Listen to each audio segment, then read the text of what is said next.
अस्सलाम वालेकुम। मैं साइम सिद्दीकी देवबंद से। जैसे कि मैंने इतवार को कहा था लाइव आने के लिए, नेटवर्क प्रॉब्लम की वजह से मुझे वैसे ही वीडियो बनानी पड़ रही है। बहरहाल हमारे ऊपर जानलेवा हमला जो हुआ है उसमें अब तक जो अपराधी है वो घूम रहे हैं और उसकी सारी तफसील मैं आपको बताना चाहता हूँ, क्योंकि कुछ लोगों को मालूम है, कुछ लोगों को नहीं मालूम है। उसमें ये हुआ था कि 27 जून को मेरे पास बल्कि उससे भी पहले जाओ, जब ये डेरा गांव में हादसा हुआ, एक मॉब लिंचिंग हुई, उसमें सभी नेता पहुंचे। तो इसमें 3 दिन के बाद इमरान मसूद पहुंचा और इमरान मसूद पहुंचने के बाद वहाँ उल्टी सीधी बकवास करी, नेताओं को दलाल बताया और अपनी कारकर्दगी की बताई, जबकि मेरे पास पल पल की वहाँ की खबर थी। वो जो कुछ भी बोल रहा था वो झूठ बोल रहा था। जिसमें आपने देखा होगा ये वीडियो आई थी, ये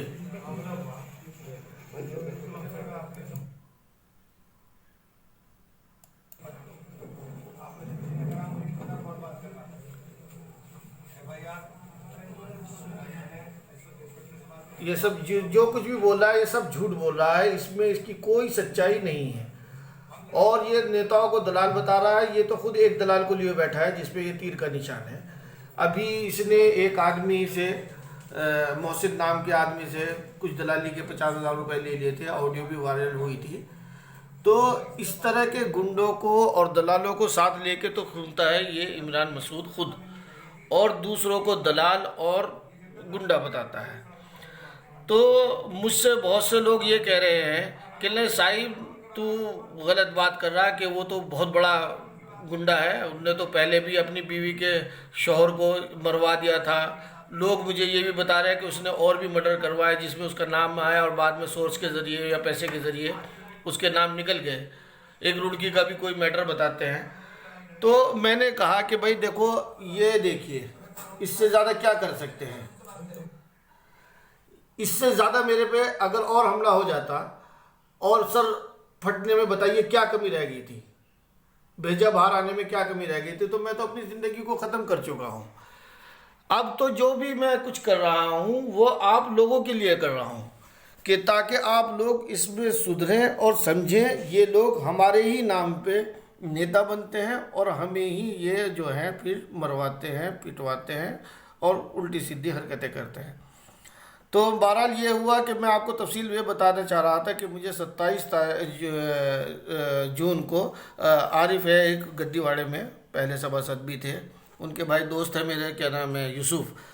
तो बहरहाल उनसे बड़ा अच्छा एहतराम है, बातचीत है। उन्होंने कहा भाई इस तरह का मामला है और वो लोग तुम्हें मारने के लिए ढूंढते फिर रहे हैं, कुछ इस तरह का मैटर है। और मैंने कहा कि नहीं भाई, वो तो अपना ही आदमी है। बहरहाल उन्होंने मुझे फ़ोन किया, मैंने कहा आरिफ भाई आपसे बाहर नहीं है, जैसा आप चाहेंगे वैसे कर लेना।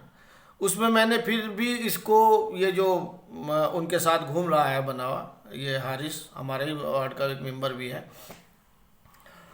तो इसे मैंने कहा चलो इसे लेके आ जाइए, जो आप कहोगे, आपसे बाहर नहीं है, ताकि बात को निमटा देंगे। कोई बात नहीं, वीडियो में जो हमें मैसेज देना था वो तो हमने दे ही दिया कि भाई वहाँ पे ये जो है इमरान मसूद झूठ बोल रहा है और वहाँ पर जितने भी मामलात हुए हैं वो इससे बेखबर हैं, और ये जो दलाल वलाल बता रहा है ये सब गलत बात है। इस तरह की बात हमने वो वीडियो में बिल्कुल खुलासा कर दिया था, क्योंकि इसकी हरकतें इस तरह की हैं कि ये कभी कभी बोटी कह देगा, कभी कभी सांप्रदायिक भाषण दे के, इससे सिर्फ और सिर्फ मुसलमान को आज तक नुकसान ही हो रहा है। और उसके अलावा बताओ मुझे आज तक इससे फ़ायदा क्या हुआ।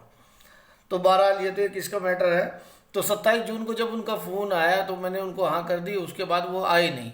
28 जून की सुबह को मेरे पास जनाब इस्लाम कुरैशी साहब के साहबजादे फ़िरोज़ साहब आए और एक उनके साथ हैं हमारे फैसल भाई, वो दोनों साथ हैं, आप उनसे भी जाके मालूम कर सकते हैं। उन्होंने कहा कि भाई इस तरह का मैटर है और वो तुम्हें ढूंढते फिर रहे हैं मारने के लिए।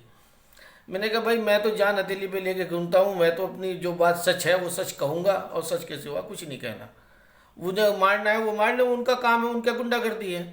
तो बहरहाल उन्होंने कहा कि भाई वो बाबू टाल वाले का लड़का कह रहा है और वो कह रहा है कि ये वीडियो डिलीट कर दो और इसमें जो हम चाहें वो वीडियो बना दो। यानी जो वीडियो मैंने डाली है इमरान मसूद का, जो मैंने खुलासा किया है, उसको हटा के उसमें ये कहूँ कि मैंने पैसे लेके डाली थी, तो इस तरह की ये बकवास उल्टी सीधी मुझसे कराना चाह रहे थे। बहरहाल मैंने ये बात मानी नहीं, और मैंने कहा भाई अगर उन्हें हमला करना है तो करना, ना तो मैं कल डरा था, ना मैं आज डर रहा हूँ इन गुंडों से, ना कल को डरूंगा इंशाअल्लाह। अब तो डर अपने ज़ौलक के बढ़ के जो नौजवान हैं, कुछ लोग तो बहुत आग बबूला हैं और कुछ लोगों में अभी थोड़ा सा डर बाकी है, उनका डर निकालना है ताकि इनके जुल्म सितम से निजात मिल सके। तो कुल मिला के ये हुआ कि वहाँ उन्होंने 28 जून को मेरे से बताया ये बात। उसके बाद मेरे पास सिकंदर साहब का फ़ोन आया कि भाई आप आ जाओ, हमारी भी एक बाइट ले लो। मैंने कहा भाई अभी तो मैं आ नहीं सकता, और मेरे पे जब टाइम होगा मैं आ जाऊँगा। मगरिब से पहले मैंने उनको फ़ोन किया, उन्होंने कहा भाई आ जाओ। वो और मैं और हमारे साथ इरफान भूरा वो बैठे थे, साथ में गए, चाय नाश्ता किया। उनके साथ एक आदमी और बैठे थे और उन्होंने चाय नाश्ता मांगने के बाद मगरिब की अजान हो गई। मेरी वज़ू थी, मैंने कहा जी मुझे वो मसल्ला दे दीजिए यहीं पे, मैं यहीं पढ़ लेता हूँ नमाज, चूँकि लॉकडाउन का टाइम था, कोई ऐसा मस्जिद का मसला भी नहीं था। उन्होंने कहा नहीं ये करीब में मस्जिद है, वहाँ चले जाओ। तो उस करीबी मस्जिद में जैसे ही मैं पहुँचता हूँ, अब आप ये देखिए, ये मैं चल रहा हूँ नमाज मगरिब उनके बैठक से उठते सिकंदर साहब की, और मैं यहाँ पहुँचा मस्जिद के अंदर। देख रहे हैं आप, ये मैं मस्जिद के अंदर पहुँचा और ये देखिए दोनों दयूस आ गए। इन्हें पता लग गया कि मैं मस्जिद में हूँ, ये दयूस मुझे ढूंढते हुए आ गए। अभी इन्हें ये नहीं पता कि मैं यहाँ मस्जिद में हूँ या यहाँ हूँ, इन्हें ये ज़रूर पता लग गया कि मैं इस इलाके में हूँ। ये बाबू टाल वाले का लड़का और ये दूसरा दयूस। तो ये दोनों दयूस मुझे ढूंढते हुए यहाँ पर आ गए, और अभी मैं मस्जिद में हूँ, नमाज़ पढ़ रहा हूँ, और ये मेरे मारने की, और जो इन्होंने हथियार वगैरह रखे हैं वो इस गली के इधर अंदर साइड में रखे हुए हैं। अब ये लोग आए नमाज़ पढ़ के, मैं अब इनके बाद निकलूँगा। ये देखें,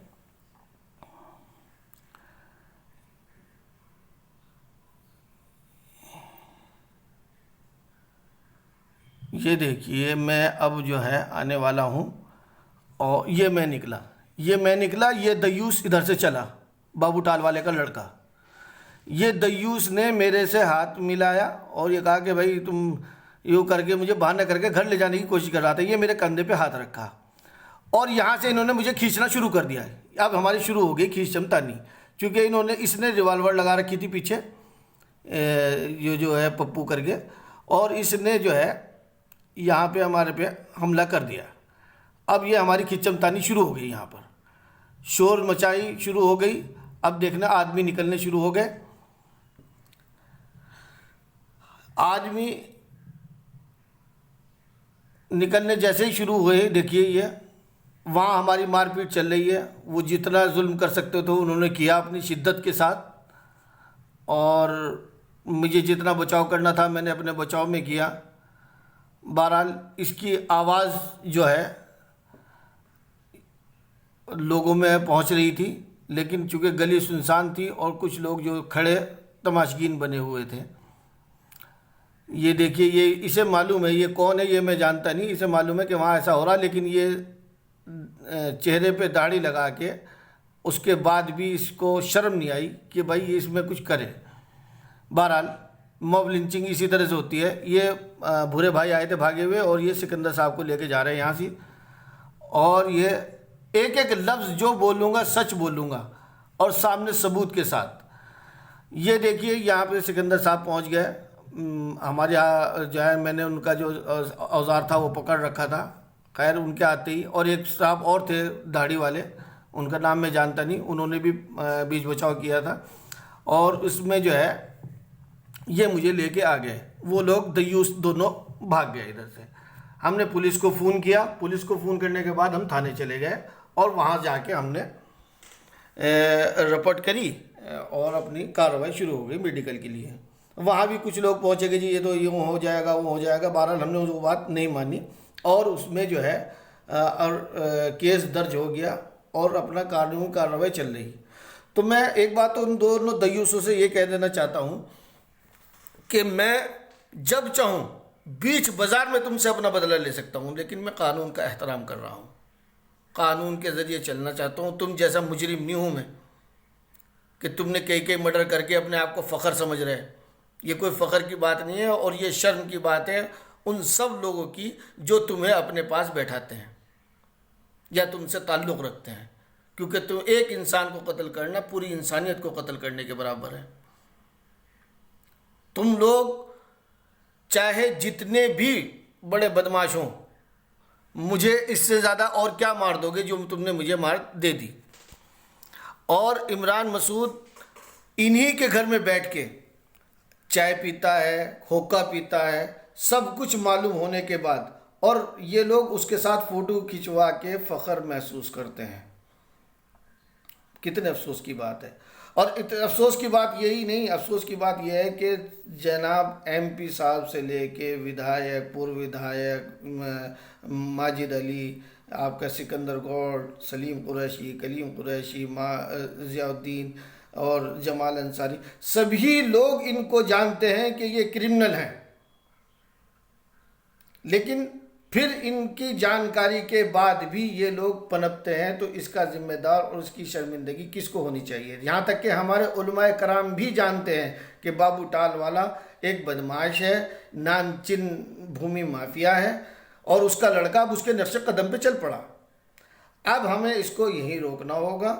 मेरी चाहे जान भी चली जाए, मैं सच बोलने से कभी पीछे नहीं हटना और इंशाल्लाह इनको इनके किए की सज़ा ज़रूर ही मिलेगी। कान खोल के सुन लियो दोनों के दोनों दिज्जू बिज्जुओ, दोनों कान खोल के सुन लियो। तुम्हें तुम्हारे किए का कैफे किरदार तक पहुंचाना है और इंशाल्लाह कानून के ज़रिए। साइम सिद्दीकी मेरी आवाज़, मेरी पहचान। और मैं आपको बताना चाह रहा था, मेरे जहन में बहुत कुछ था लेकिन इस टाइम याद नहीं आ रहा कि ये हो गया, ये हो गया।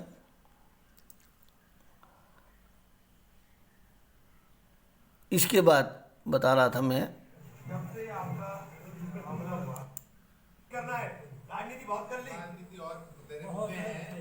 तू अब भी राजनीति कर रहा है, तू राजनीति कर नहीं ली, तू अब भी राजनीति कर रहा है। तुझे अब भी कुछ नहीं पता है कि वहाँ कितने पकड़े गए कितने नहीं। अगर इससे अब भी सवाल करो ना, और यही इनने अपने साथ वही बदमाश बैठा रखे, वही दलाल बैठा रखे, तो यही इसकी हकीकत है। इमरान मसूद के पास सिर्फ इस टाइम चंद बदमाश और दलाल के अलावा इसके पास अब आदमी नहीं है। क़यादत की बात करता है। अबे कहें कि इसी तरह से क़यादत होगी, यानी सबको मालूम हो गया। तूने अब तक इसका एक कसूरवार, इसकी एक कसूर, ये बात आप ये समझ लीजिए कि सारे ज़िले को मालूम हो गया, सारे प्रशासन को मालूम हो गया, इसको मालूम ही नहीं हुआ कि मेरे पे अटैक हुआ है नहीं हुआ। तो इसका जिम्मेदार ये है ये नहीं है। जब ये फिरोज़ साहब बता रहे हैं कि ये अहमद को फ़ोन करके पूछ रहा था और इसके सारे आदमी को मालूम है, इसने एक दफ़े भी ना फ़ोन किया, जबकि हमारे विधायक कैराना के भी आ गए और आपके मतलब सभी लोग यहाँ बड़े बड़े लोग भी आ गए। क्या इसको मालूम ही नहीं कि मेरे पे हमला हुआ इस तरह से? या इसे बोलना चाहिए कि भाई हम तेरे साथ देंगे, मुखालिफों का, इनके मुजरिमों का मुखालिफ मुकदमा करवाएंगे। तू बेशरम आदमी है और कुछ नहीं है। तू सिर्फ देखिए इसके नेता की लैंग्वेज है, ये उसके यहाँ बैठा है जिनके यहाँ मौत हुई है। इसे शर्म नहीं आती, इसे शर्म नहीं आती बिल्कुल भी।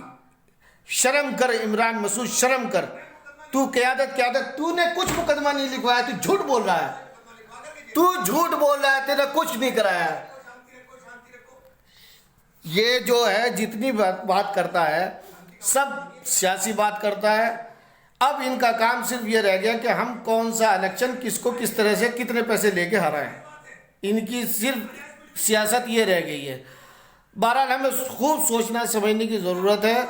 ये जो मतलबी नेता हैं, देखो प्रोटेस्ट हुआ, ये चूड़िया पहन के घर बैठ गया था, अब देखो कितनी बकवास कर रहा है ये है? दे साहब आके बोलता क्यों नहीं? बाबू गाड़े के आके खिलाफ बोल, वो कातिल नहीं है, भूमि माफिया नहीं है। तू डर रहा है पुलिस वालों से? तू कानून के दायरे में करके तो दिखा। तूने तो गुंडे अपने साथ बैठा रखे। ढीला भाई, करके तो दिखाओ।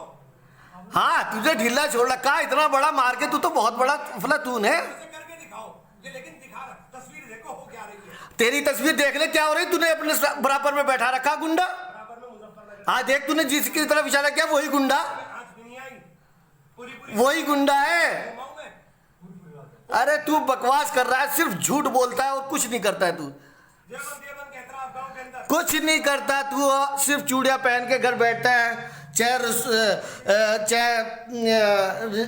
ये जो तौहीन रिसालत हुई थी, चाहे प्रोटेस्ट हुआ था, तू सब में चूड़िया पहन के बैठा था। तू बकवास करता है और कुछ भी नहीं करता है। तू नेता नहीं है, गुंडा है एक किस्म का। मुझे लोग कहते हैं, कहने लगे भाई वो तुझे मरवा देगा। मैं कहा मैं तो मर चुका हूँ, जो शौक से मुझे गोली मरवा दे। यही तो मैं दिखाना चाहता हूँ तुम लोगों को, मैं यही दिखाना चाहता हूँ कि कितने बड़े गुंडे हैं। मारो मुझे भी मारो, तुमने और भी मारे मुझे भी मारो, कोई बात नहीं, मैं मरने के लिए तैयार हूँ। लेकिन मैं जनता को एक आईना दिखाना चाह रहा हूँ कि देखो इसकी बकवास। और प्रोटेस्ट में कहा था ये कि मैंने सरकार को